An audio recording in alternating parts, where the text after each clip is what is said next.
started Bible Roads to really help people begin their own study of the Bible. And I'm loving this journey with people because I've loved the Bible all my life.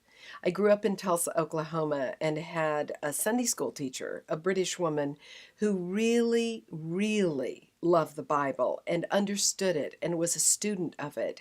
And I think that's how many of us come to the Bible. It's through the example of people in our lives that we admire. And she was quite a role model for me. And so when I went to college, I thought, what's the one thing I want to study the rest of my life? And it was the Bible. And that led to a professor who said, you ought to think about the chaplaincy. And this was the period when Vietnam was going, but just about ending, and there had never been a woman chaplain.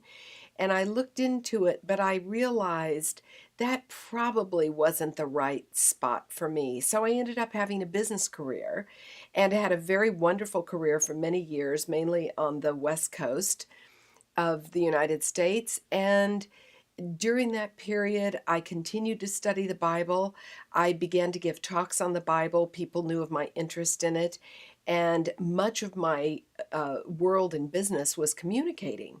And one day, a woman who worked for a big cruise line heard me give a talk on the Bible and said, "Oh my gosh, you're exactly the kind of person we need on these shipboard lectures, who knows a lot about her subject but loves to share it." So I ended up being the cultural historian for a cruise line that went to biblical lands like Israel, Turkey, Egypt, Rhodes, Greece.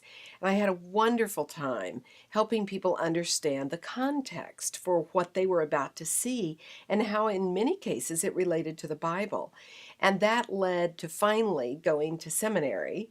And I graduated from San Francisco Theological Seminary, which was a terrific experience. And I've been giving talks on the Bible ever since and really just sharing my love for it, including taking and leading my own trips for people to biblical lands. And that's a great way to have the Bible come alive.